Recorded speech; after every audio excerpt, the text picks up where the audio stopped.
have you all here today, and I will call this meeting to order, and we'll start with a roll call, please, Madam Clerk. Supervisor Boone?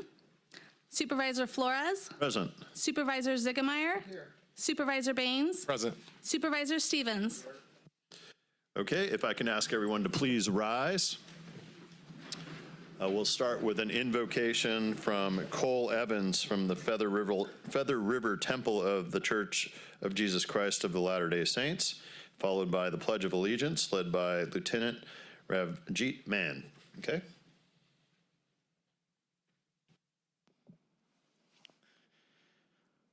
Our kind and gracious Heavenly Father, we gather as citizens of this county in this area to meet, to deliberate, to speak, and to voice that freedom which has been granted unto us from thy loving hand. We give thee so much thanks, Father, to have leaders who represent us and hear us in kindness and compassion. And we ask for understanding amongst all those who are present today. We ask for compassion from our board to hear and understand the people in this community.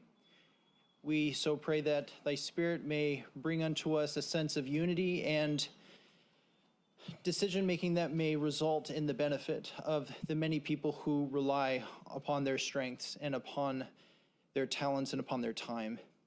And we ask also, Father, to please bless all of us as we look for guidance in the coming days in the importance that we have and the role that we have in the moving forward of this country to provide freedoms to all those who may reside within its borders. And this we pray in the name of Jesus Christ. Amen. Amen. Thank you, Cole. And Lieutenant Mann? Salute, pledge. I pledge allegiance to the flag of the United States of America and to the republic for which it stands, one nation, under God, indivisible, with liberty and justice for all. Thank you, Lieutenant, and everybody may be seated.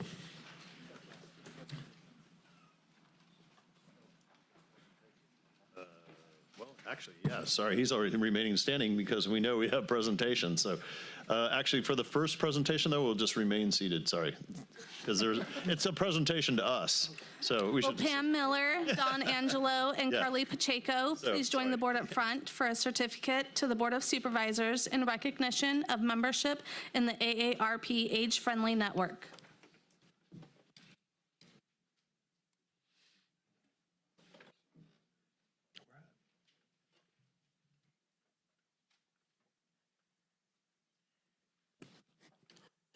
Good afternoon, everyone, especially to our esteemed Board of Supervisors.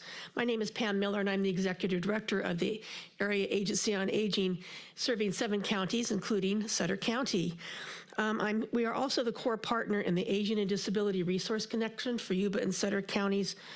And it is a partnership between the Area Agency on Aging and Freed Center for Independent Living. So today I'm joined here by Carly Pacheco, who's the Executive Director of Freed here, and then Don Angelo, who is the Regional Director for AARP. It's an honor today to celebrate a significant milestone for Sutter County. A few months ago, we presented to you the importance of joining the AARP network of age-friendly communities. Your support was crucial in helping us move forward with the application process, and we are grateful for your leadership and encouragement. Over the past year, we have developed the local Aging and Disability Action Plan, or LADAP, for Yuba and Sutter counties. LADAP is the product of a highly collaborative, data-informed, and community-driven process. Engaging older adults, people with disabilities, caregivers, and local stakeholders to identify the key priorities that directly impact their lives and the lives of older adults and people with disabilities. Through surveys, focus groups, and stakeholder meetings, we identified 5 strategic actions. The first one is affordable housing and emergency preparedness. The second one is transportation and community mobility. The third one is access to health care and caregiver support. The fourth one is food insecurity and nutrition. And the fifth one is social engagement and livable communities. LADAP is now more than a plan. It is a framework for action that aligns community resources with residents' needs. We could not do this without the dedication of the many community partners, and I would like to tell you who they are. Comfort Keepers, Yuba Sutter Meals on Wheels, Yuba Sutter Transit, Yuba County Commission on Aging, Yuba City Commission on Aging, Sutter Yuba Homeless Consortium, Yuba Sutter Legal Center for Seniors, Seniors on the Go, the Blue Zones Project, Camptonville Community Partnership, OES, Hands of Hope, Yuba County Child and Adult Protective Services, Sutter Yuba Behavioral Health, and others. And your support, Yuba and Sutter counties have now earned the AARP Age-Friendly designation. This recognition validates our collaborative work to create communities where residents of all ages can live safely, stay healthy, and remain engaged. I am proud to hand this over now to Don Angelo with the AARP to give an overview. Good afternoon, Chair and Supervisors. My name, as mentioned, is Dawn Angelo, and I serve as the Sacramento Regional Director for AARP. I'm delighted to congratulate you on your enrollment in the AARP network of age-friendly states and communities. Joining the AARP network of age-friendly states and communities is a step towards livability for all ages. The network is a voluntary membership program that serves as a framework for state and local leaders to implement changes that make communities more livable for people of all ages. The network is a forum to share national and global research, planning models, and best practices. As of September 2025, just this past month, there were 103 communities, including the state of California, enrolled in AARP's network. And now Sutter County joins its ranks.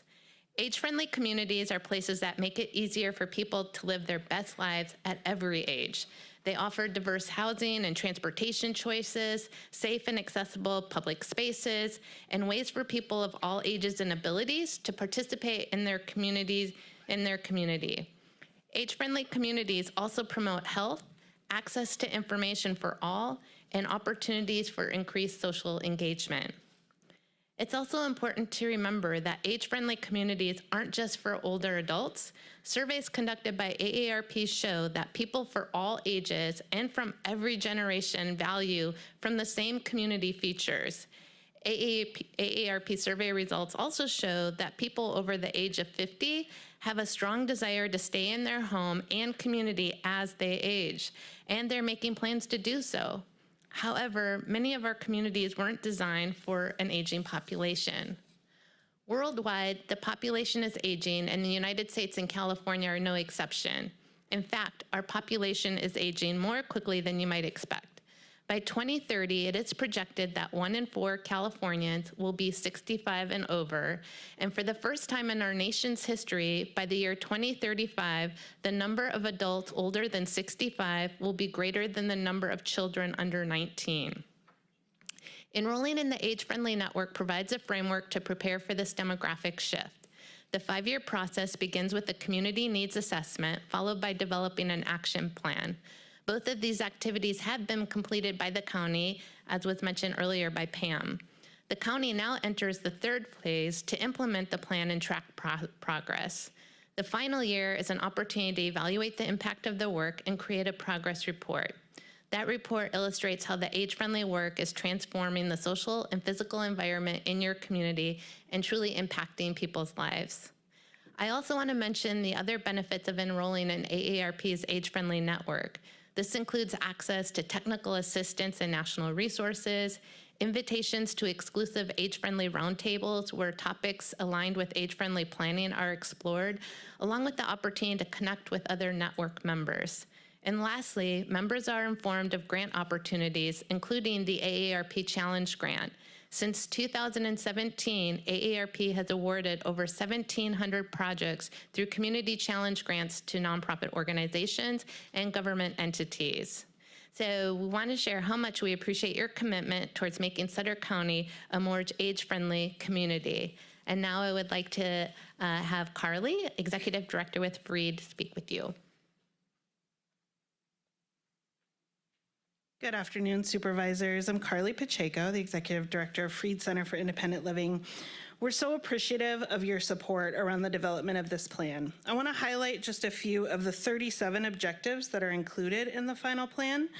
Those include improving resource coordination for housing and aging in place supports, addressing rural transportation gaps with community-based solutions, strengthening caregiver support, training, and counseling resources, addressing healthcare gaps through CalAIM and other opportunities, and supporting the development of inclusive community gardens and raising awareness of scams and financial exploitation. We look forward to working together with you and our network of partner organizations and community members to achieve a Sutter County where older adults and people with disabilities have the resources and options to maintain their health, housing, happiness, and engagement in our community. Thank you so much for your time, and Ms. Angelo has a certificate to present to you.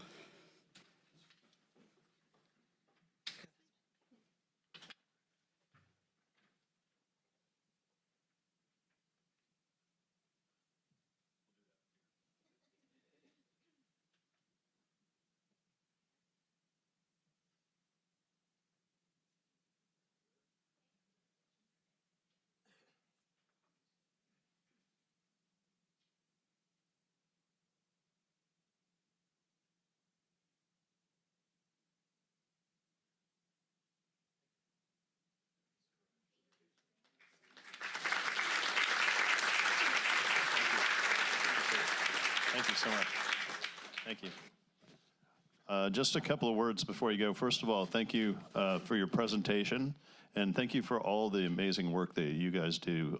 We really appreciate you, and all the partners that you mentioned. I can't even name them off. There's so many, but just knowing that all those people do that type of work is amazing. From my heart, I love living in Sutter County because the synergy is here. Like the people, this is what we're really all about, right? We help each other, and everything that we're a part of, you see that everywhere we go in Sutter County. And this is a huge part of what we do, is like being able to support the elderly, people who are aging. These are the people who created our communities. These are the people who created our traditions, and we need to be able to respect them and be able to provide for them and help them through as they get older, as we get older. So, but we really appreciate all that you do, and let's give them another round of applause for the great work. Thank you, guys.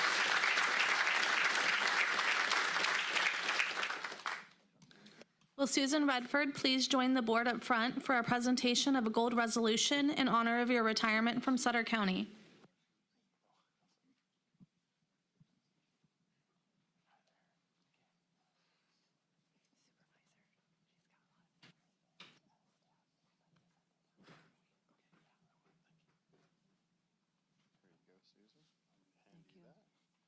I don't remember giving you permission to retire, but that's okay. We're going to miss Susan a lot. So I'm going to read this long and esteemed career resume. Basically, this is awesome, though. The Sutter County Board of Supervisors takes this opportunity to present Susan Redford with a gold resolution in recognition of 21 years of dedicated service to the citizens of Sutter and Yuba counties. Susan first became employed with Sutter County on October 18th, 2004 as a mental health therapist 2 for Children's Services. She left the county for a brief period in 2007 and returned in 2008 as a mental health therapist 3, supervising the Adult Outpatient Urgent Services Program. In 2014, she was promoted to Psychiatric Emergency Services Supervisor, and in 2019 to Program Manager for Psychiatric Emergency Services. In 2022, Susan was promoted to Branch Director for the Acute Psychiatric Services. Susan's journey began in the United States Navy, where she served as an air traffic controller. Her early commitment to precision, remaining calm under pressure, and public service laid the foundation for a career defined by excellence and compassion.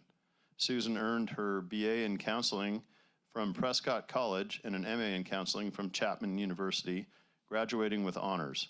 She became a licensed marriage and family therapist, a licensed independent substance abuse counselor, a national certified counselor, and a certified community college instructor in psychology and counseling. Susan was an adjunct faculty at Prescott College. She taught continuing education at Chapman University and authored the Power Model Lifebook for MP. Throughout her career with Sutter County, Susan held numerous leadership roles and made lasting contributions to Sutter Yuba Behavioral Health.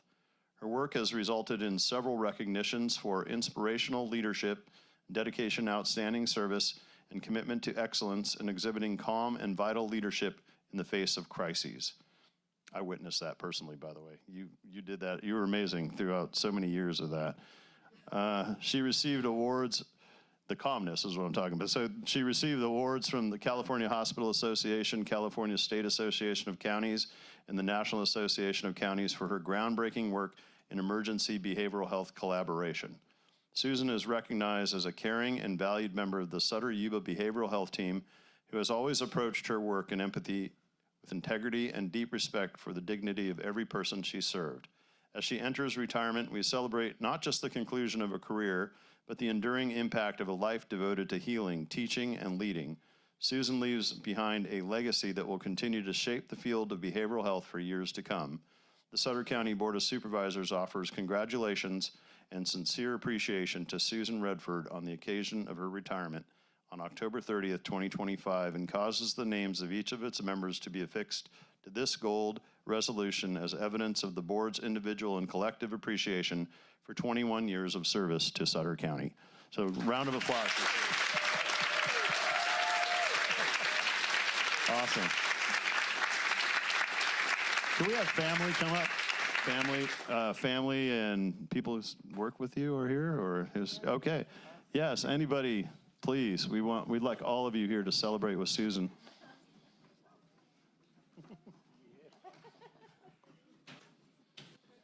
I still can't believe she's leaving us. Look at that. I'll hold those for you. I'll hold them. You got it? Okay. Okay, we're going to hear from Susan, too. Okay, we knew you had a fan club, but this is amazing, right? Why am I not surprised, though, really? Yeah. I think everybody here is going to miss Susan leaving. What do you guys say? What do you think? Yes, I think so a lot. Go into private practice, I might need some help. Yeah, now that he's a supervisor. Okay, Susan, how about a few words? Thank you, and thank you, supervisors. You're so kind, and I've so appreciated your leadership in this county. You have made such a difference for all of us who live here. And I would like to give a huge shout out to my supervisors. You know, Sarah, when you came, you just breathed life into behavioral health. Yes. You brought joy, and you brought something that was new and refreshing, and you trusted us. You trusted us with the work, and so thank you for the inspiration that you gave all of us. I want to particularly recognize the teams that I work with. Now I'm going to cry. You know, there's something very, very special about the 24/7 programs. They show up and they do it day after day, 24 hours around the clock. Going through COVID, no one got to stay at home. They were there and they were on the line and they were working. And they are the most remarkable team. I've worked with so many teams in my career, and they are absolutely, they're the platinum. We used to call them, it was the gold team. They're really platinum. They just show up, they pay attention, they are compassionate, they're caring, and they are healers. And if you look at the numbers that we have for our 24-hour programs, over the time that I have been here, we have served thousands of residents in our two counties, Yuba and Sutter. And often we get floaters in from other counties. And our teams are so steady and they're so compassionate and they make a difference. People get healed, and they often recognize the staff for the tenderness that they showed in the work and the gifts that they gave to the people that we serve. I am just humbled and honored to be here and to have done this work. And I just take a part of all of you with me. So thank you, thank you, thank you. I appreciate you all. Thank you, Susan. Sarah, could you say a few words? Yes. Absolutely. So Susan, of course, said it best. She herself is a healer. She's a very unique, very special person. She has herself made a difference in the lives of thousands of folks. I've watched her calm under pressure. I've talked to her in the middle of the night, on Saturday, on Sunday, in the morning, 4 a.m. There is no one, I think, that I've worked with who has been so dedicated not only to clients, but to our staff that I've worked with in my career. No one more than Susan Redford.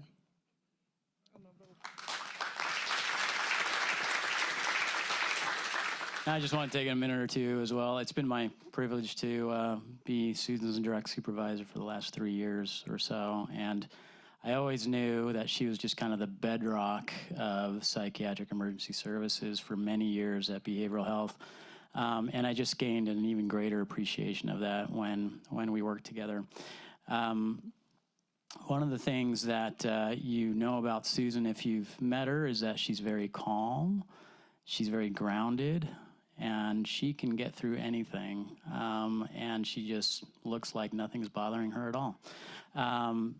I've seen her maybe frustrated once or twice, but I'll tell you what, she can disagree without being disagreeable. She's the nicest person, and she still gets results, and so I really, really appreciate that about working with Susan and just all the experience that she brought to us, so thank you.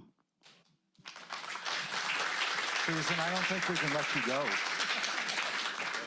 I just want to say also, the people that you're seeing here, my very dear friends, and there's more back there that didn't want to come up, dear friends and dear family, wow, without your support, I would not be standing here. You just have been so special to me. Thank you, thank you, thank you. Let's stand for a photo.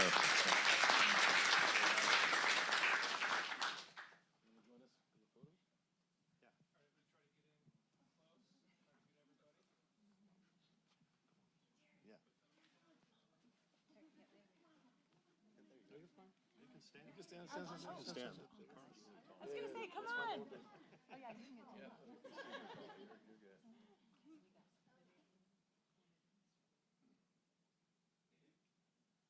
All right, thank you, everybody. Another round of applause for Susan. Thank you.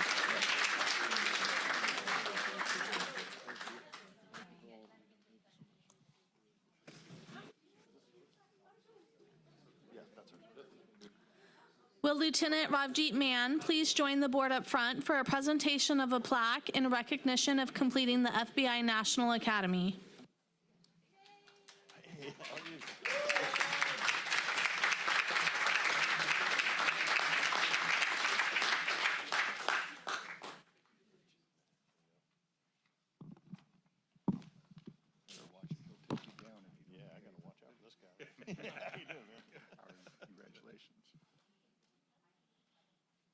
Yeah, we're just coming. We have to watch out. We don't know what he learned here, like some like secret techniques or something.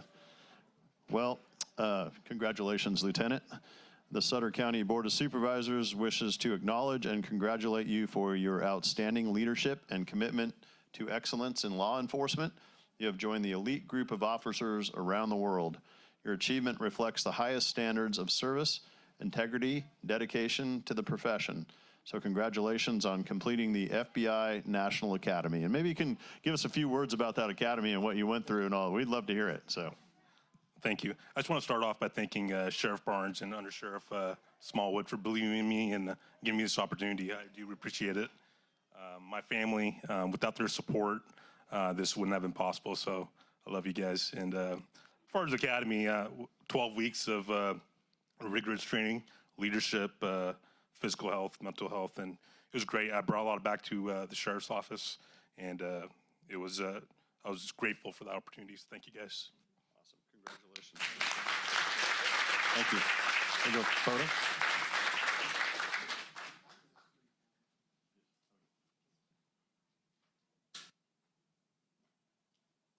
And can we have the family come on up and join us too?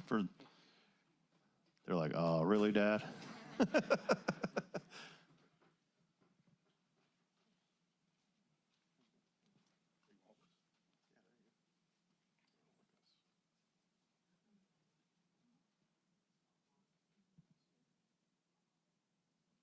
Congratulations. Thank you so much. Yeah, thank you.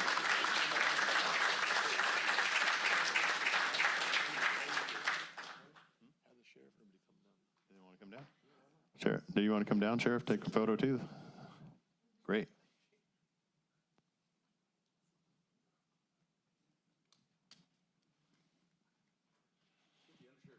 Yeah, come on. Actually, Sheriff, if you don't mind, a couple words.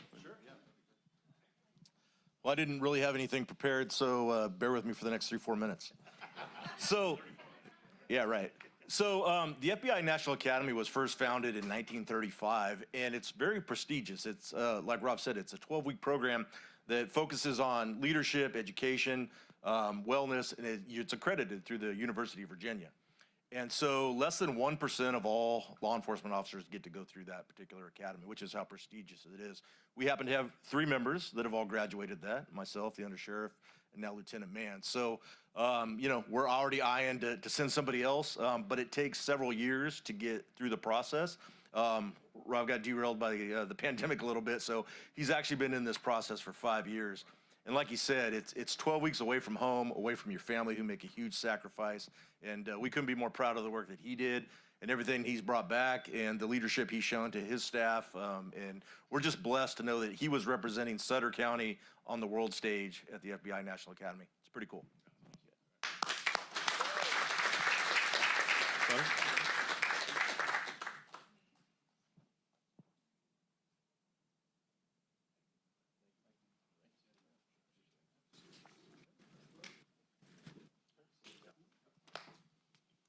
One more. Yes, sir. Will Robert Greer and Stacy Lee please join the board up front for a presentation of a proclamation recognizing October 23rd through the 31st, 2025 as Red Ribbon Week.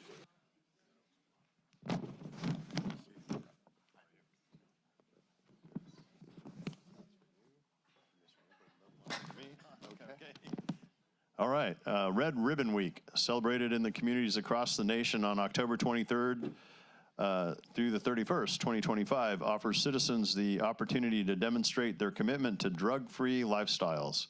Alcohol and drug abuse affect individuals, families, and communities across the nation. It's imperative that unified efforts by community members be launched to prevent drug abuse. Businesses, government, law enforcement, media, healthcare providers, schools, and other organizations will demonstrate their commitment to healthy, drug-free lifestyles by wearing red ribbons and participating in drug prevention activities. The Sutter County Board of Supervisors do hereby proclaim the week of October 23rd through the 31st as Red Ribbon Week and encourage you to participate in drug prevention education activities not only during Red Ribbon Week, but also throughout the year, making a visible statement that we are strongly committed to a drug-free lifestyle. So I'm going to hand the mic over to you and say a few words. Thank you very much. Supervisors, it's a pleasure to be able to accept this on behalf of Sutter Human Behavioral Health. Our prevention team changes lives on a daily basis. And this is just another way we do it. We appreciate the recognition. It means a lot to all of our employees and everybody that we serve. Thank you. Thank you. Let's give them a round of applause. Appreciate it.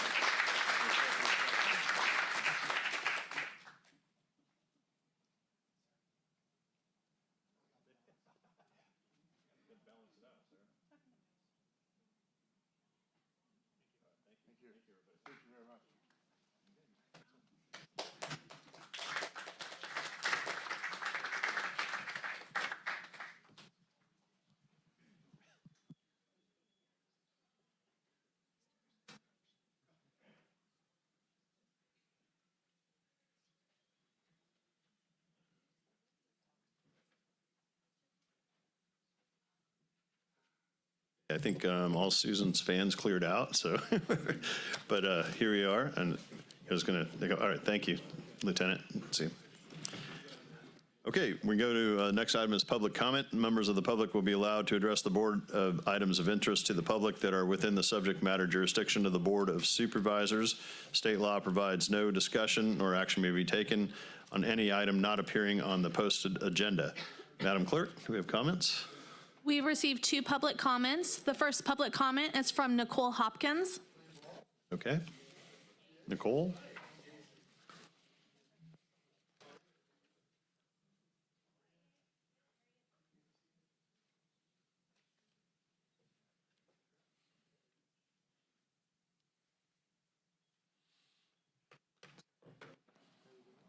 Hi, I'm Nicole, and I want to go through some statistics on criminalization of the homeless people.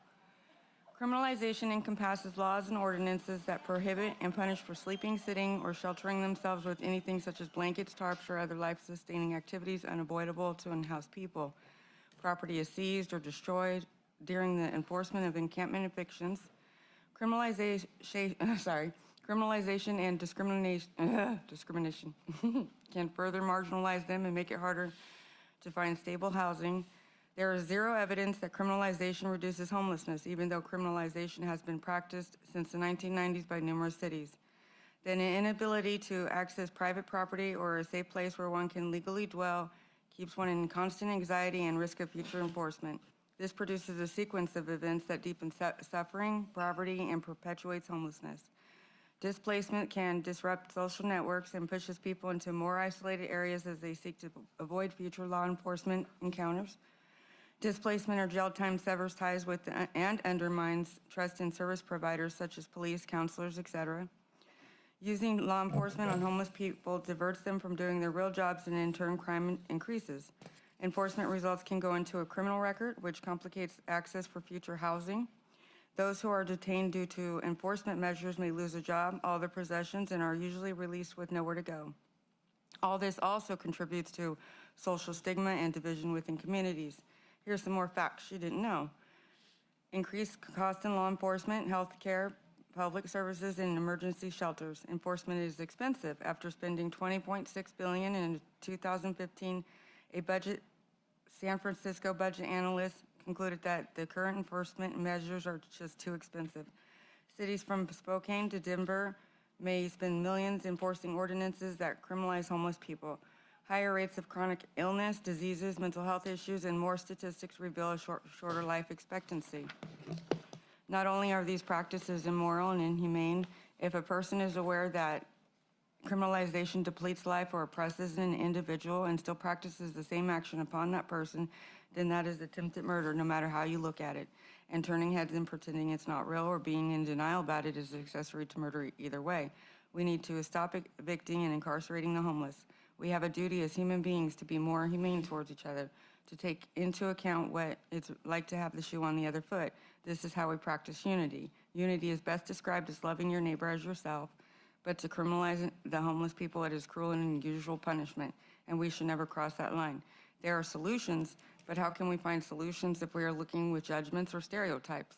The fastest solution available is usually never the correct one. We need to have a full understanding, looking from different angles, such as from a homeless person's perspective and experiences, especially under their oppressed circumstances. Can I finish? I only have like a little bit left. I'll give you a few more seconds, sure. Because if we are to stand and stay united, then we must do it 100%. I prefer that you didn't remember my face, but do keep my words and take them to heart. And yes, I am homeless. Thank you. Nicole Hopkins. My source of info for statistics are from nationalhomelesscoalition.org and myself. Thank you. Thank you, Nicole. Appreciate it.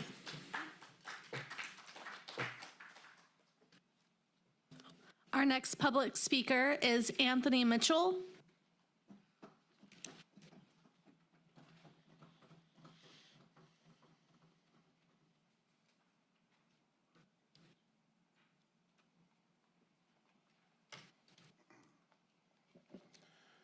Good afternoon, staff, council, board of supervisors. My name is Anthony Mitchell, and I represent a company called Echo Green Solutions. We are registered with the Federal Department of Energy. We are also a trade professional for Pacific Gas and Electric Company, and we represent government programs that are funded through the utility company, the state, and also the federal government Department of Energy. I'm here because we're working with several other municipalities within an hour's drive in any direction. What we do is we have funds that we get access to that the county is already paying into. So every time you guys pay your bill, about 8 to 10% of every bill the county pays, we have access to those funds that are controlled by the Public Utility Commission. There's usually 3 phases that we go through with municipalities. One is a reduction phase. If you do a reduction piece, lighting upgrades, air conditioning, refrigeration, pumping, mechanical systems, you name it. PG&E has a program to pay for the majority of all those costs, no money out of pocket, no budget impact to the county. The state will also match some funds for EV charging and battery storage, and the Fed also has funds as well for EV charging and battery storage through the end of 2027. What we're seeing, and we're working with Yuba County, Mono County, Madera County, Sonoma County, Monterey County, probably about 6 other counties down south. Also to the city of Live Oak, the city of Lincoln, the city of Davis, the city of Dixon. They've already gone through these programs. We're actually working through a third phase with them right now. We're here just to help you guys because the EV charging mandate is expensive and many municipalities do not have the money to pay for it. The utility rates are supposed to go up 14% this year. We were working with some other individuals within Sutter County about 4 or 5 years ago. They left and retired to other municipalities. And so we've just been trying to get back in with the team to basically share the success of the other counties that we've already had and to try to come in and just show you guys what we can do through these funds with no money out of pocket, no budget impact, no commitment to the county. We're here today to ask for an information gathering session to help you guys because the mandates are real. It's a lot of money and a lot of people don't have any of it. So our funds are no money out of pocket, no budget impact, and we're here today just to try to get some information and schedule some time with the group. We've already done this for 2,000 buildings for the state of California alone, and you guys have up to $4 million per premise that we can get for you in regards to these sort of efforts and initiatives to upgrade these facilities for no money out of pocket. That's all I have for you today. Thank you so much for letting me come and present to you guys today. Okay, thank you for your comments, and if you will speak to staff, we can probably set up a meeting with you to do that. Okay. Follow up. Thank you. Excellent. Thank you, sir. Appreciate it. Madam Clerk, any further public comment? No? Okay, great. Then I will move on to consent. The consent calendar groups together those items which are considered non-controversial, for which prior policy direction has been given to the staff and require only routine action of the board. The chair will advise the audience that matters may be adopted in total or by a motion. However, the board may, at its option or upon request of a member of the public, consider any matter separately. So I'd entertain a motion for Move to consent. approve. Okay, have a motion from Supervisor Baines, second from Supervisor Stevens. All in favor? Aye. Aye. Any opposed? There being none, motion carries. Move on to the next item on the agenda, which is in-home supportive services public authority. So I'm going to adjourn the Board of Supervisors and convene the in-home supportive services public authority governing board. We'll call it to order with the roll call, but we'll let the roll call stand if that works, Madam Clerk. Okay, and then members, we have public comment. Is there any public comment? There's none at this time. Okay. So then we'll move on to consent. And I'd call for a motion. Move to approve. Got first by Supervisor Baines, second by Supervisor Ziegemeyer. All in favor? Aye. Aye. Okay, motion carries. Move on to the appearance item. Madam Clerk. Approval of the Public Authority In-Home Supportive Services Program hourly wage, increasing the hourly wage to $17.90 effective January 1, 2026. Approval of the related administrative rate increase of 2 cents per hour, and approval to shift the existing non-health benefit rate of 3 cents to the health benefits rate.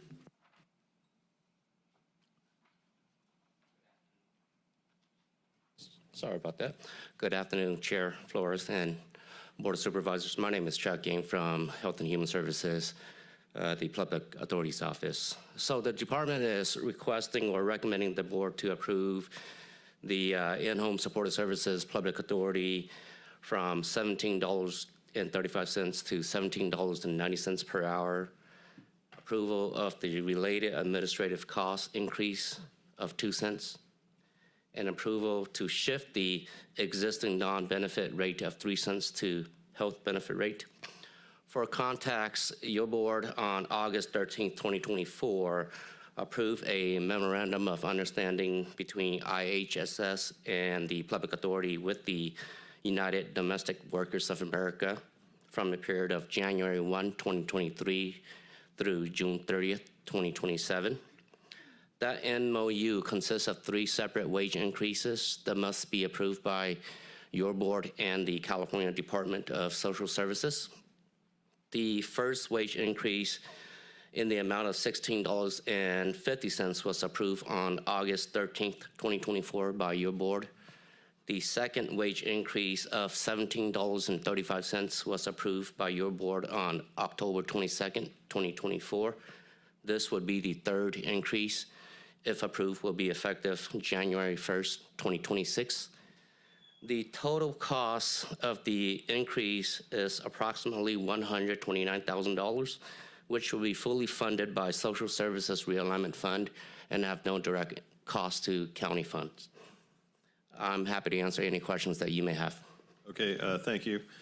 Appreciate your presentation, Mr. Yang. We will bring it back. Are there any public comment? No public comment. Bring it back to the board for Mr. Chair. motion. Yes. Move to approve. You have a motion from Supervisor Baines. Second from Supervisor Ziegemeier. All in favor? Aye. Aye. Okay, motion carries. Thank you, Mr. Yang. Thank you. Move on to the other business of the board. There being none. Okay, and then Excuse me, Mr. Chairman? Yes. Would you like the roll call to stand? Yeah, so before I do that, can I adjourn this meeting? That work? Okay, so I'm going to adjourn this meeting, and then we'll move on to public hearing, and we'll let the roll call stand for sure.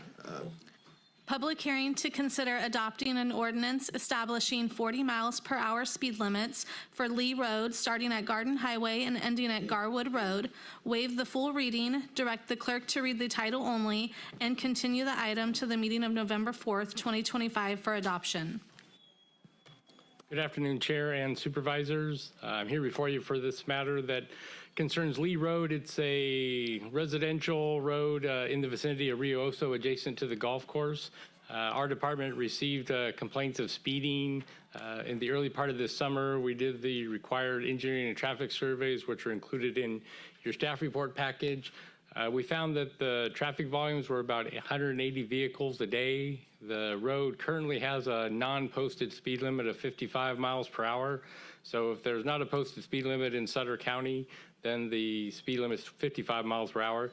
Based on the traffic study that was done to the vehicle count, we're recommending a speed limit of 40 miles per hour be posted because there are pedestrians in the vicinity due to the residential area and the golf course, as well as golf carts. Although it is a residential area, there are not enough houses to qualify it for the 25-mile-an-hour speed limit. That is very common in most residential areas. And with that, I'd be happy to answer any questions you have. Okay. I'll bring it back. Well, actually, any public comment? Is there none? Okay. Then I'm going to bring it back to the board for discussion. Any? I'll make a motion. You make a motion? Okay. Second. Okay, we have a motion from Supervisor Stevens and a second from Supervisor Baines. All in favor? Aye. Aye. Okay, motion carries. Well, Thank you. Thank you, Neil. Appreciate it. Next item.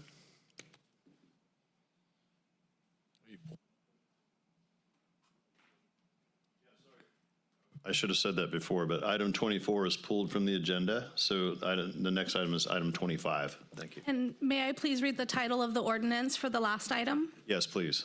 An ordinance of the County of Sutter amending the Sutter County Ordinance Code by adding to section 1100-100 relating to the prima facie speed limits. Perfectly read. Thank you. Approval of an adjustment to the fiscal year 25-26 adopted budget for County Service Area F, increasing appropriations and revenue by $18,503 for reimbursements to be provided by the Sutter Point developers, and ratify the remaining authority necessary for the purchase of a Type 1 Pierce Enforcer 1500 GPM pumper fire engine. Good afternoon, Board. My name is Richard Epperson. I'm the interim fire chief for Sutter County Fire Department. I'm here today to respectfully recommend that the Board of Supervisors approve an adjustment to the 25-26 adopted budget from County Service Area F, increasing appropriations by $18,503, offset by the corresponding $18,503 increase in revenue. This reimbursement to be provided by the Sutter Point developers represents the remaining funding authority required for the purchase of the new fire engine.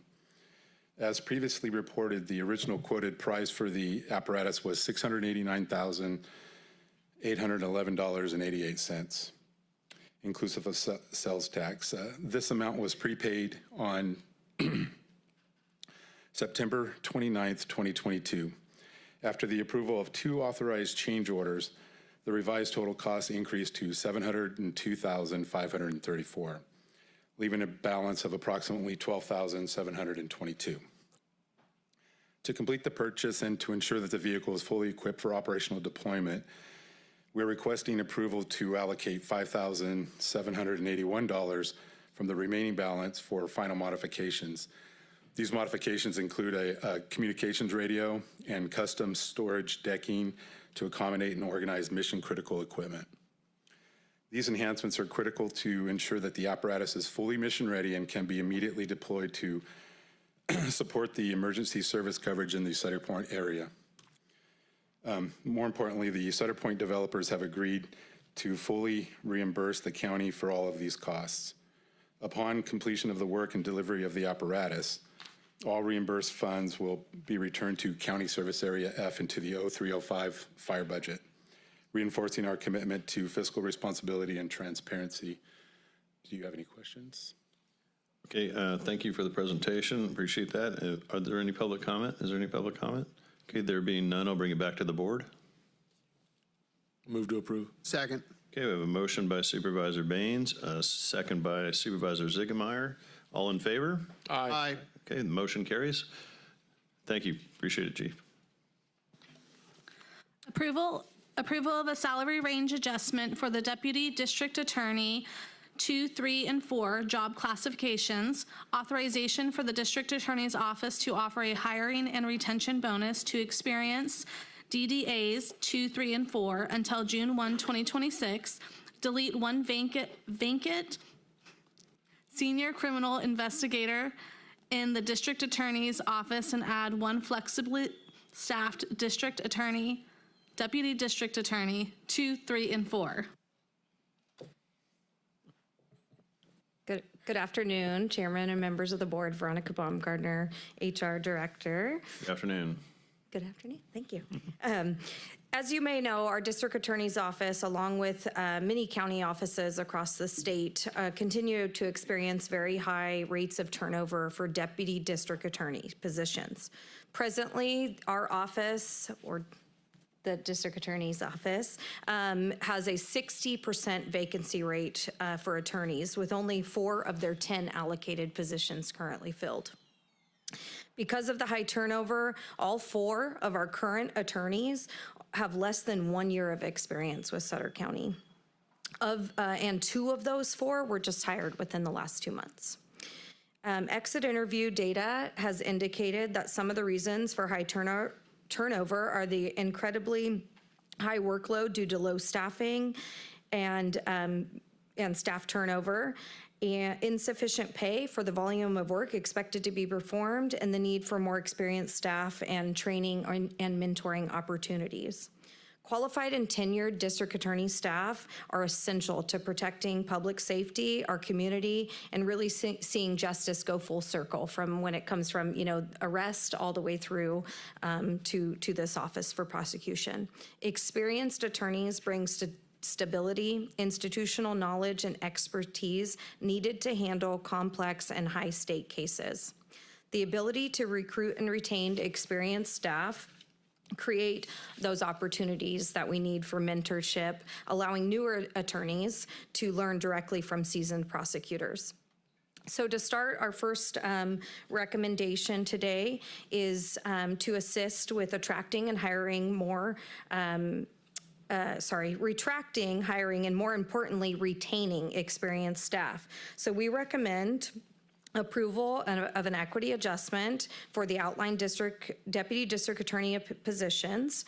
Human Resources has completed a study to survey our comparable counties and found Sutter County is 17.3% below market for DDA 2s, 23.7% below market for DDA 3s, and 27.9% market for DDA 4s. We are not discussing DDA 1s at this time because we do not have as much of a need or trouble recruiting for that entry-level position. So for the DDA 2s, we are requesting one salary range, which is approximately 5%, which would bring it to bring that position 12% out of market. The DDA 3 positions, we're requesting 2 salary ranges, approximately a 10% increase, which would bring them to 13% out of market. And the DDA 4s, 2 salary ranges, which would bring them to approximately 17% out of market. So to go back, the fiscal impact for those equity adjustments is $113,996, and the department has sufficient salary savings for this year and would not need to ask for appropriations, and they would budget appropriately next year. For the next request, additionally, we are asking in order to attract, hire, and retain experienced attorneys, we're recommending a multi-tiered incentive package. The package will have a cash incentive for qualified lateral applicants. So these are people with experience in DDA offices, not including, again, individuals in that DDA 1 position. These are just for 2s, 3s, and 4, people with experience. The DDA 2 and 3 position will receive up to $10,000 distributed over multi-years of commitment and parameters that must be met. Such as passing probation and staying, a number of years. The DDA 4 would receive up to $15,000 distributed over multi-years of commitment.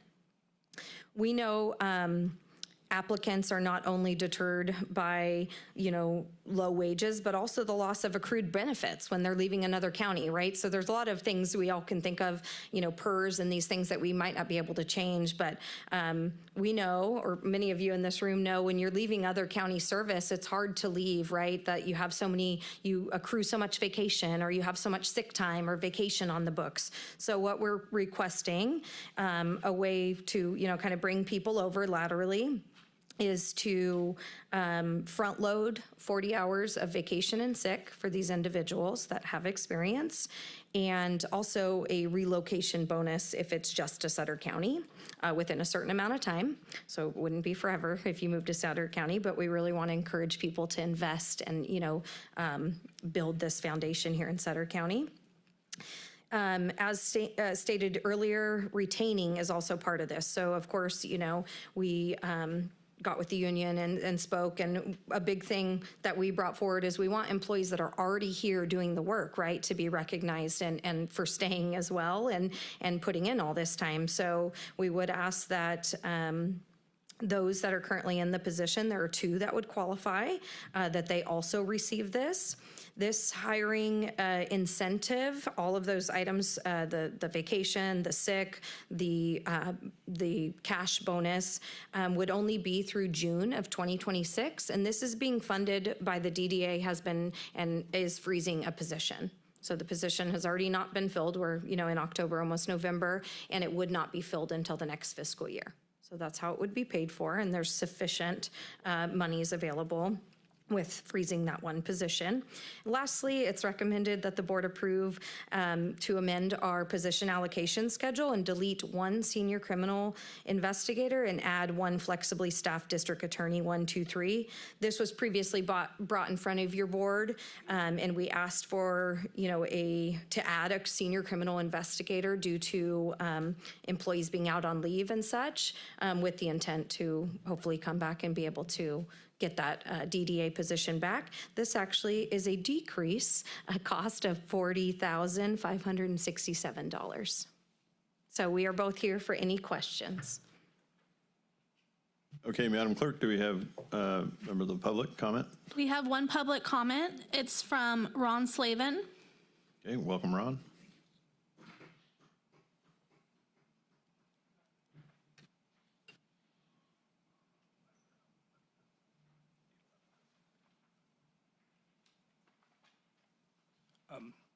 Hello, supervisors, and good afternoon. So I'm here to speak about the Deputy District Attorney proposal that's before you and to provide some history and context.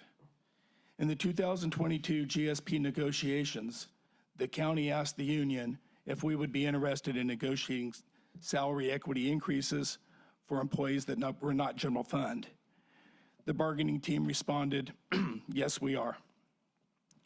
We did not feel it was appropriate to hold everyone's salary back because the county was facing financial difficulties. As a result, many positions received equity increases averaging 5 to 10%, and many did not. This created quite a stir, but your employees and our members understood the rationale. Therefore, during the 2025 GSP negotiations, the union made a proposal for equity adjustments of 5 to 10% for the general fund positions, and in addition, proposed 5% COLAs for years 25, 26, and 27. Our proposed equity adjustments and COLAs would have brought your employees closer to the median through the life of the agreement, but likely not beyond it. One of the statements being reaffirmed to us during negotiations is that the county policy is, and the county is comfortable with employees being paid below 10% of the median. We think this is a poor policy. However, we understand the county's financial difficulties, and since that much money was unavailable, the parties mutually agreed to a 2% increase for 2025 and another 2% for 2026. However, there were some equity adjustments made. 5% equity adjustments for employment eligibility social workers, a 5% equity adjustment for adult social workers account tax series, 4.7 to 5.6 equity adjustment for the account tax series, and a 3% clerk recorder stipend. This demonstrates the union's spirit of negotiating equity adjustments for some, but not all. However, we recognize that these equity adjustments were part of the discussions during negotiations and transparent for all of your employees and our members when they voted to ratify the new agreement. On August 26, we ratified the agreement, and then on September 2, we were notified by HR the county wanted to increase the salaries of the deputy district attorneys, offering higher incentives and front-load vacation and sick leave. Any logical mind would ask, why wasn't this brought up as a proposal in negotiations? Did the Board of Supervisors know about this? How long was this in the planning? When did HR know? Do you mind if I continue? Okay. Please do, Ron. Yeah, Sorry. okay. So why is the department promising money to future employees prior to board approval? Why is the department telling new hires these monies are guaranteed? Is the department direct dealing with the employees? So the timing of this proposal has created a mistrust of our membership, and this mistrust stresses the relationship. It stresses it all for all of us, including you guys. So I have learned and understand the Board of Supervisors was unaware of this, and the union probably found out before you guys did that this proposal was coming forward. So please realize I find it is very fortunate that I've been compelled to speak and clear the air today, in front of you. But I must because so many of our employees are hurting. So full-time employees, many are just above minimum wage. Many must utilize social services. Many work 2 jobs to support their families. Many are picking up the slack because their departments are shorthanded. Many are being directed to change their working hours, asked to work evenings and weekends to cover vacant positions, which in turn compromises their second needed job. So you're being asked to front load the sick leave and vacation time. We understand how good this incentive is. So let's do some math. Each employee will receive 10 days. Multiply that by 6, and you get 60 days. During negotiations, we asked for 1 day for 500 people. So basically, 6 people get 12% of that, what we asked for. So I'm here to tell you the proposal struck a nerve with your employees and our members for all the above mentioned reasons. So we concur that the deputy district attorneys are underpaid, and we know there's a problem with retention and recruitment. The union has emphasized this at all departments, and it appears to fall on deaf ears until now when there's an absolute state of emergency. That is not an appropriate management practice now or in the future, as it plays unnecessary havoc on everyone involved. There are department heads, managers, employees, and the union juggling to make things work. You and I know the county can't balance its budget on the backs of the employees, so something's got to give. I'm almost done. Putting all things aside, putting the hard feelings aside, we have reviewed this proposal and we disagree with it. We believe the county should be paying the deputy district attorneys more. This proposal is not enough, and the bonuses should be built into the wage, if not now, at a later date. We believe this should be part of the proposal before you, otherwise this is merely a Band-Aid approach. When the bonus money runs out, you will lose your attorneys because from day one, they're going to be using those bonuses to supplement their salaries. They're going to be using that money, they're going to be living off of it. So we recommend that you approve this proposal and direct HR to meet with the union to build the bonus monies into the salary schedule at the expiration of the bonuses. Abolish any policy that infers a 10% below median is acceptable, as we believe Sutter County should pay the median. Direct staff to meet with the union regarding the terms of a salary survey and to begin a comprehensive salary survey for Sutter County so that it is available for the 2027 negotiation cycle. Now, I know you care about your employees, and I know you have a lot on your plate. And maybe you guys feel unappreciated too, because we know that you guys are underpaid. So I'd say that we need to look forward. I want to make this a better place for the constituents and our members, and we want to partner with you.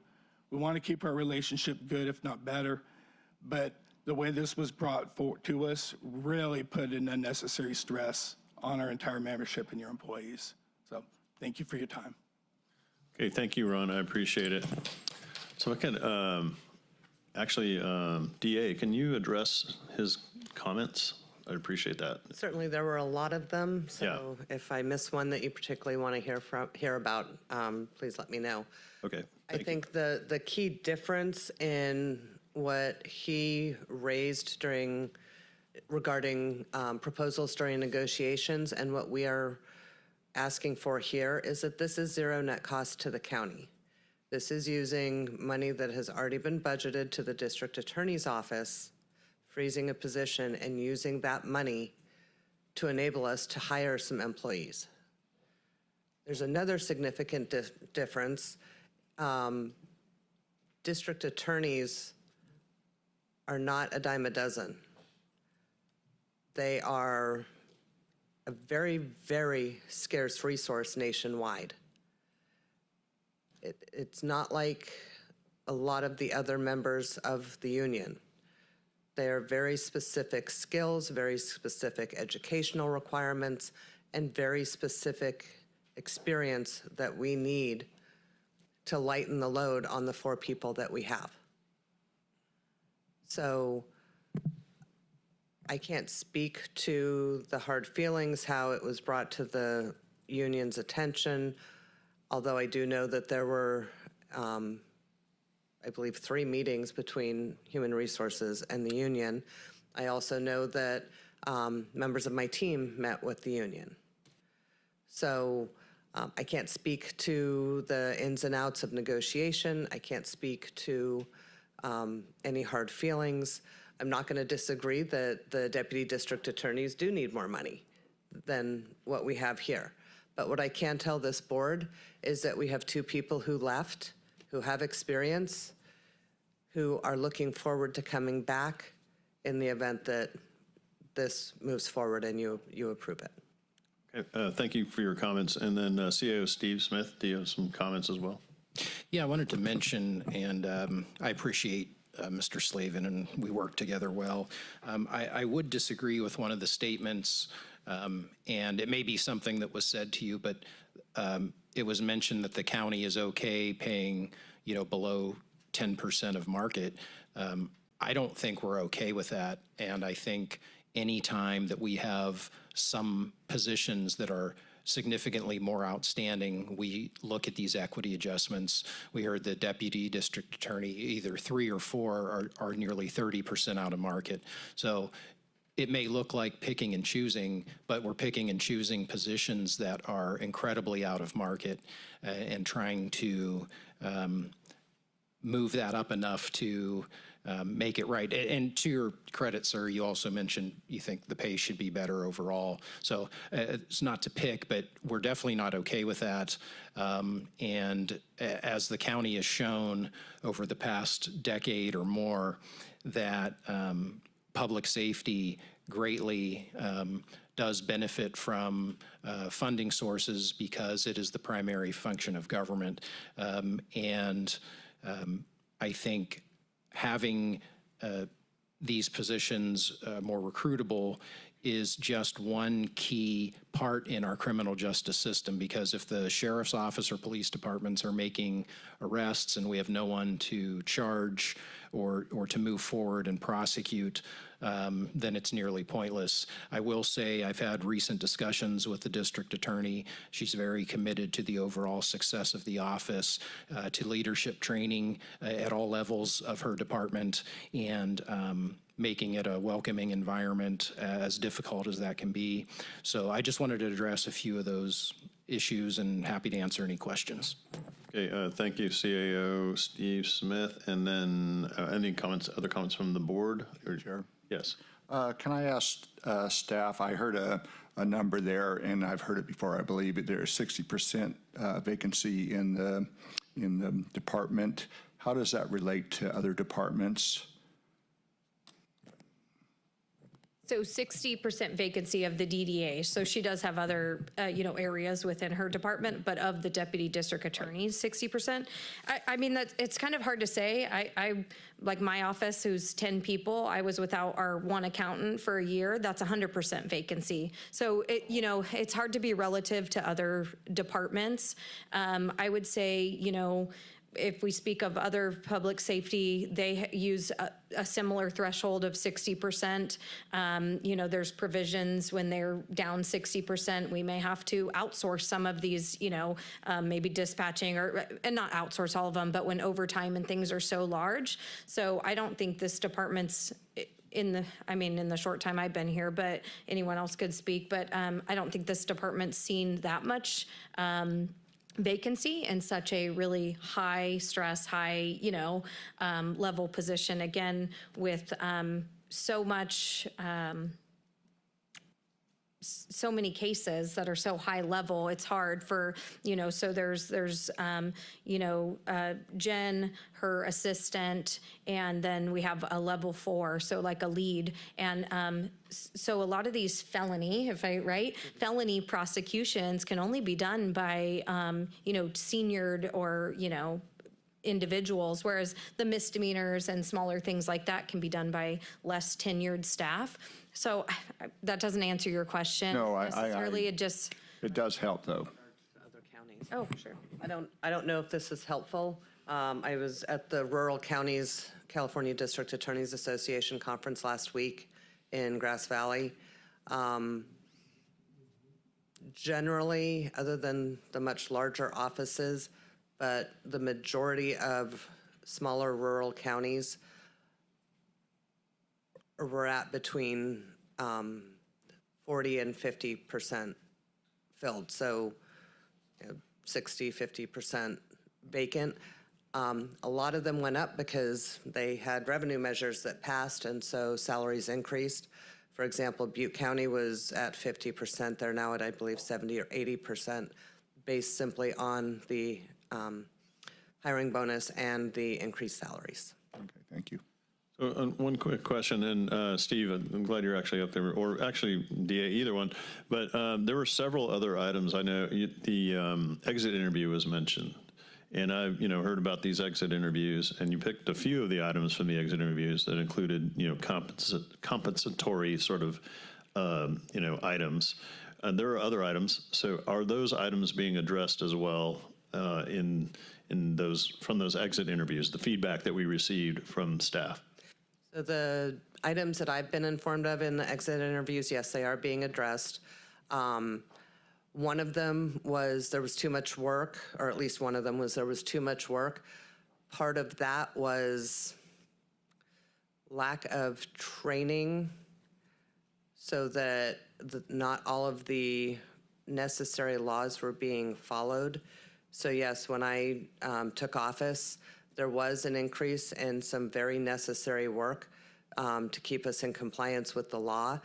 Also, because of the decrease in staff, the workloads increase. Also, with the changes in the law, for example, Prop 36, that has created a huge increase in the caseload. I have also, for any comments regarding my leadership, I am working on that, going to various leadership trainings, doing the CSAC leadership course, working with, what's Juan's last name? With Juan Lopez, so that I can address any of my own shortcomings. So for the items that were addressed in the exit interviews that I've been made aware of, yes, they're being addressed. Okay, wonderful. Thanks for your comments on that. And are there any further questions from the board? Or did you have comments, Steve? Or you're coming up to the mic, so.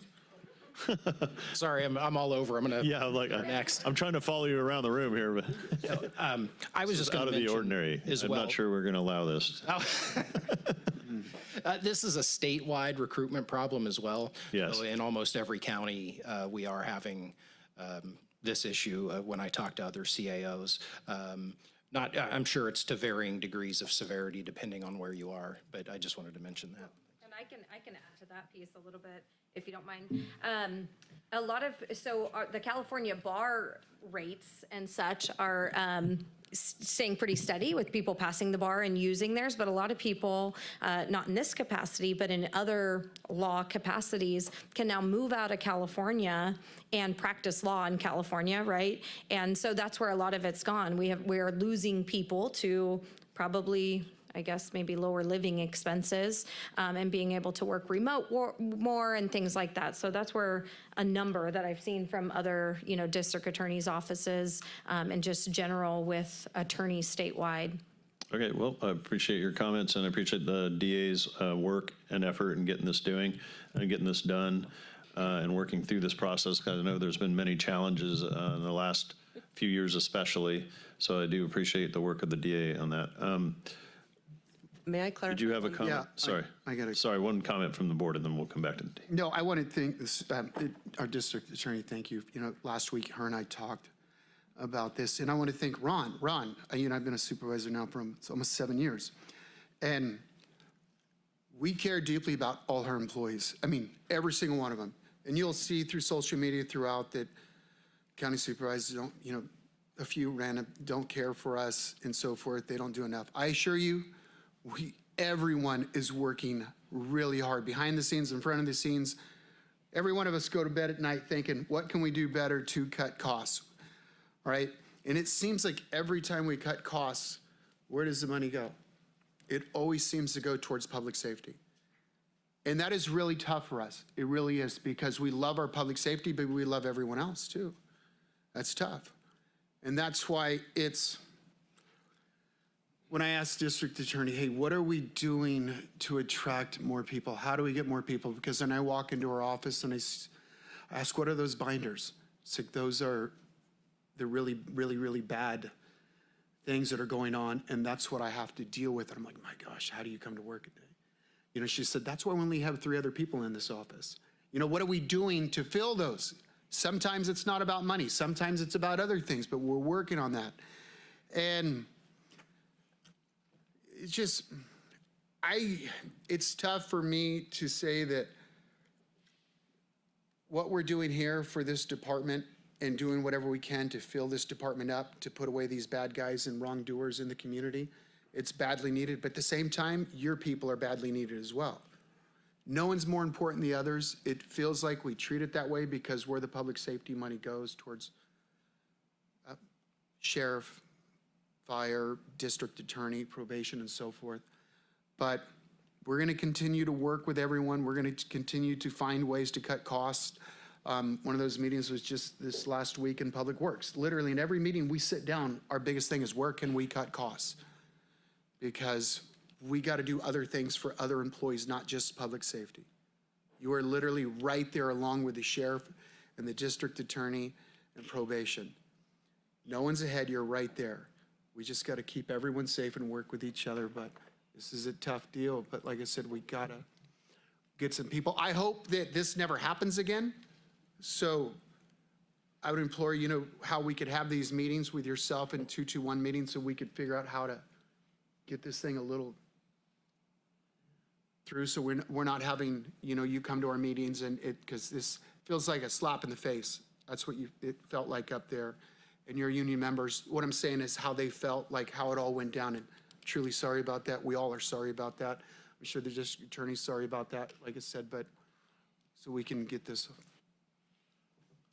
Through the chair. somewhere better. Yeah, Supervisor Baines? So, I'd like to thank you. make a motion to approve staff's recommendation. We have a motion on the floor from Supervisor Baines. Kind of one comment from, did you want to make a I comment? did want to or- clarify one thing. When I said DDAs are not a dime a dozen, I meant absolutely no disrespect, and I was not implying that other employees are a dime a dozen. Understood. Thank you. A turn of phrase, and I didn't want it to be taken wrong. No problem. Thank you for the clarification, and thank you for clarifying all those points. We really appreciate that. I'll second the motion. We have a second on the motion, so we'll ask for a roll call vote on this, please. Supervisor Flores? Aye. Supervisor Ziegemeier? Supervisor Baines? Aye. Supervisor Stevens? Aye. Okay, the ayes have it. Motion carries. Thank you very much Thank you. for the presentation. We'll move on to the next item. Thank you, Ron. Appreciate you. Next item is actually Steve Smith with any follow-up reports. Does he want to go over here? Did you want to go to this mic or this mic or? If it pleases the chair, I'll just stay with this mic. You're good. Well, I'll probably mention this at each meeting coming up until December, but we have Trees and Traditions Friday, December 5th at 6 p.m., I believe, 6 to 9 p.m. at the museum, and it's $50 per ticket. I just encourage everyone to go. Sometimes there's really cool surprise events there, like the one year there were some young ballet-type dancers that did, I think, parts of the Nutcracker or something right in the middle of, surprise kind of in the middle of the event, so it was great. And we had a great event last Friday. Maybe the chair wants to address that if you prefer. Oh, why don't you start and I'll follow up to it. Yeah, it was a really great event, actually, and kudos to everybody who put it together. Yeah, we had our Bounty of Sutter County event, which is our first kind of business appreciation awards lunch, if you will. And it came together really nicely, and there was probably close to 200 people there. Yeah. And the community got to nominate. We didn't, as like the administration or the board, we didn't nominate businesses. The community did. And then a group of folks selected awardees, and we're also honoring all of the nominees with some items that we'll be distributing to them soon in recognition of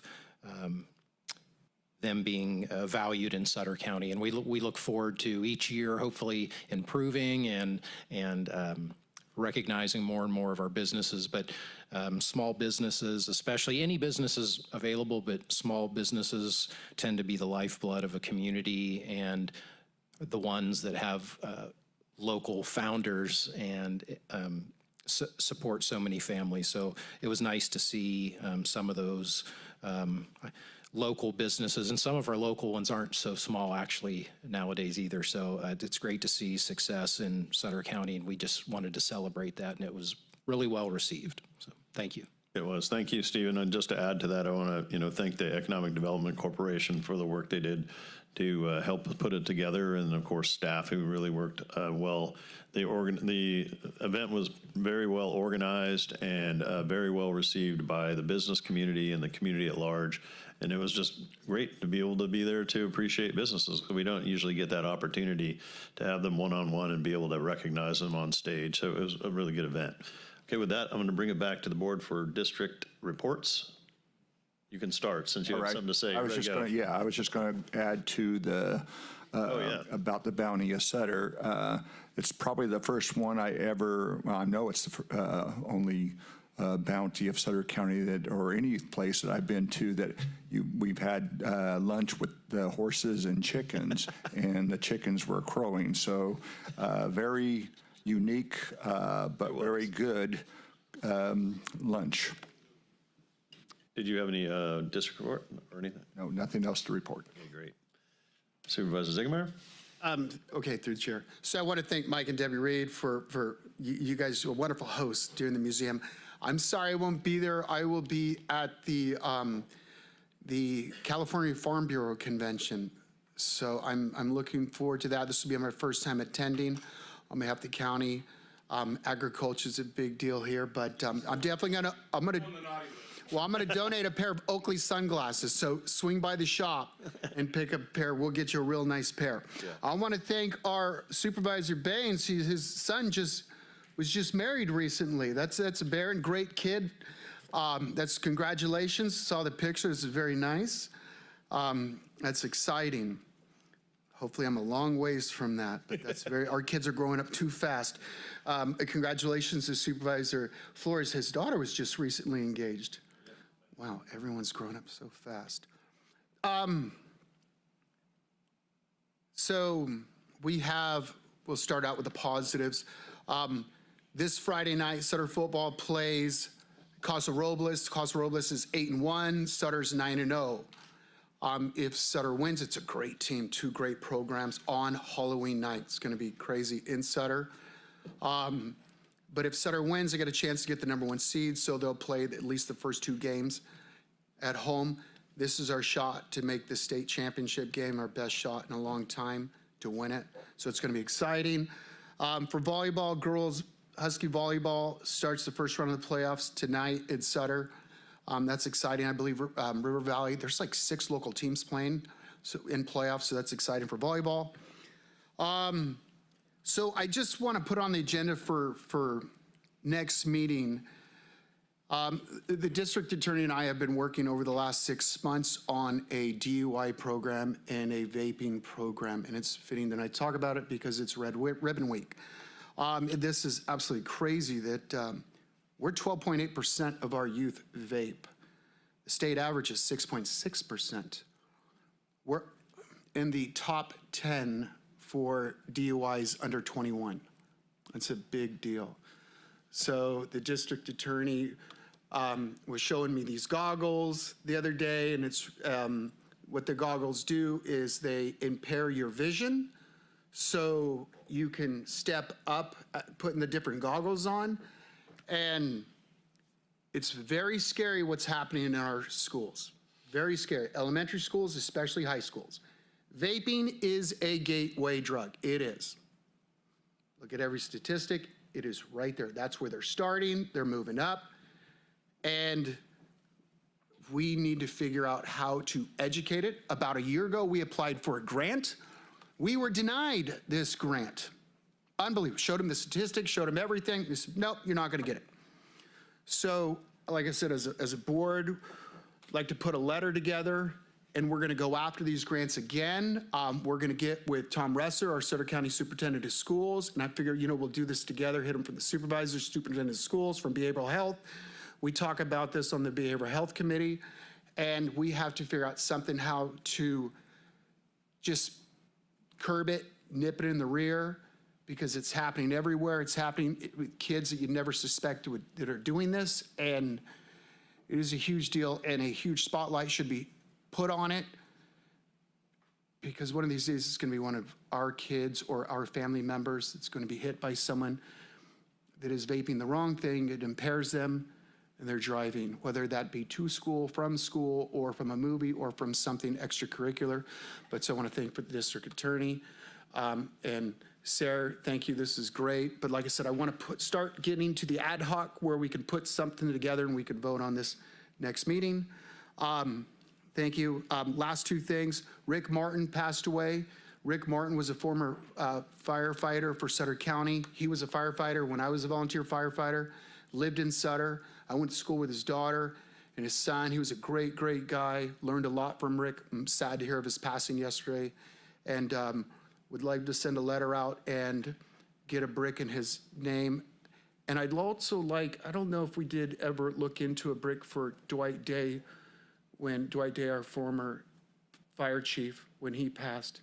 Those 2 came up in the rankings together. So, and want to, like I said, vote on those 2 bricks and let the family know. I said, Rick Martin, great guy, great family. Going to make this. Thank you. Thank you, Supervisor. And Supervisor Baines?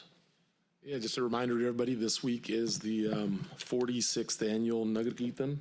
the Sikh Parade hosted by Yuba City Gurdwara, Yuba City Inc. This is a public event, so everybody is welcome. But I'd like to take this opportunity to apologize in advance for any of the inconveniences it may have on the residents of Sutter County. But also I'd like to thank all jurisdictions that are involved that come together to make this happen. So thank you. Look forward to seeing you guys there this weekend. Friday night, there's a fireworks show, Saturday open house, and Sunday's a parade. So I just wish everybody stays safe. Thanks. Thank you, Supervisor. And have a happy and safe Halloween. Oh, thank you, Supervisor. Appreciate it.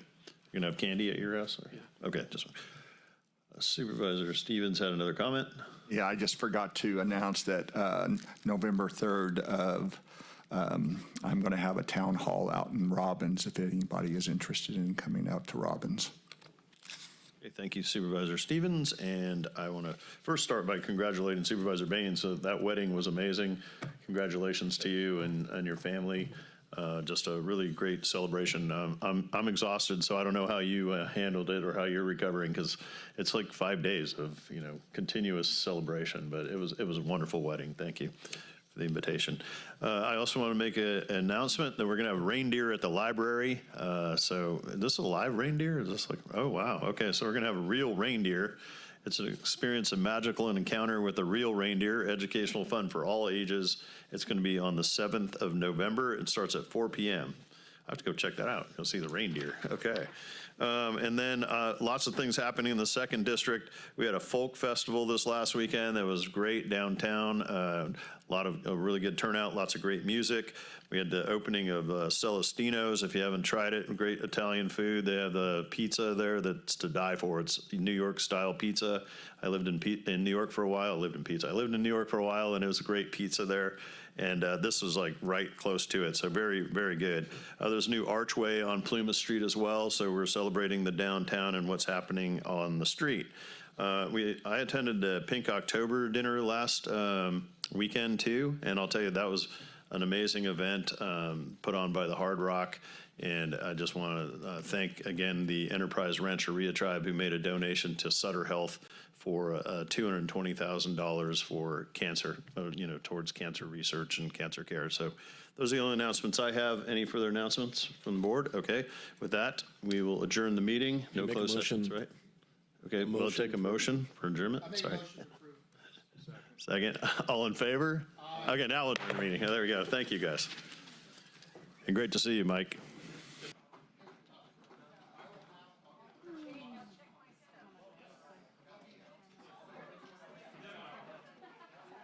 You missed the one.